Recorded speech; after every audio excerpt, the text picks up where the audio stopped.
Hi, welcome to fun tax. ரொம்ப நாளாக video போடாமல் விட்டுட்டேன்னு நினைக்கிறேன். ஏன்னா கொஞ்சம் வெளியில் போயிட்டு கொஞ்சம் டென்ஷன், அதனால தான் வேறு ஒன்றும் இல்லை.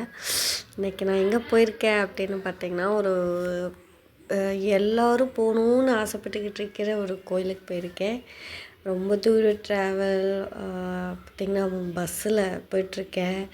நிற்கிறதுக்கு கூட இடம் இல்லைங்க, அவ்வளோ ரஷ்ஷாக இருக்குது பஸ்ஸு கூட. அந்த அளவுக்கு ஒரு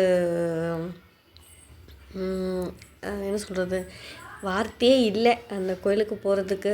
நான் இதுதான் ஐ திங்க் 3rd டைமுன்னு நினைக்கிறேன். ஆனால் இந்த தடவை போனது தான் என் மைண்டில் இருக்குது. இதுதான் அந்த இடத்துக்கு போகிறதுக்கான வழிகள். இந்த வழியாக தான் போவாங்க இருட்டில். ஏன்னா இருட்டில் இல்லை, நாங்கள் போனது இருட்டில். பார்த்து தெரிஞ்சுக்கோங்க எந்த கோயிலுன்னு. ஆமாங்க, திருப்பதி ஏழுமலையான் இவரை பார்க்குறதுக்காகத்தான் நாங்கள் வந்திருக்கோம். பார்த்தீங்கன்னா அவரை பார்க்குறதுக்கு அவ்வளோ ஈஸி இல்லைன்னு எல்லோரும் சொல்லுவாங்க. அது என்னமோ உண்மைதாங்க. நாங்கள் ஏகாதசி டைமில் போயிருந்தோம். ஃபுட்டெல்லாம் செம்மையாக போட்டிருந்தாங்கங்க. இலை, சாப்பாடு, குழம்பு, ரசம்னு எல்லாம் விதவிதமாக போட்டிருந்தாங்க. அதெல்லாம் பார்க்கவே அப்படியே பாருங்க, சட்னி கூட வச்சுருக்காங்க. சட்னி, பொரியல் எல்லாமே வச்சுருக்காங்க. சாப்பாடெல்லாம் அருமையாக இருந்துச்சு. கீழே இருந்து மேலே வர எல்லா பக்கமும் சாப்பாடு. எங்கள் நேரம் போனதும் கோயிலுக்குள்ளே போகிற மாதிரி இருந்துச்சு.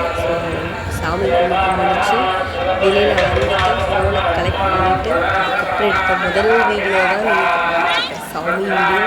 இந்த சாமியை பார்த்துட்டு வெளியில் வர்றதுக்கு 2 நாள் ஆகிடுச்சு. ஏன்னா நாங்கள் கீழே வெயிட் பண்ணி ஆகிடுச்சு. ஏகாதசி டைமு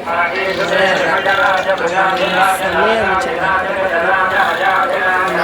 உள்ள கோயிலுக்குலாம் செம்ம டெக்கரேஷன் எப்படி இருந்துச்சுங்கிறது சொல்ல வார்த்தையே இல்லை, அந்தளவுக்கு இருந்தது. நீங்களே பார்க்குறீங்கள, வெளியவே லைட்டிங்ஸ் இதெல்லாம் இவ்வளோ கிராண்டாக இருக்குதுன்னா அப்போ உள்ள எந்த அளவுக்கு டெக்கரேஷன் பண்ணியிருப்பாங்க. ஃபுல்லாக ஃப்ளவர்ஸுங்க.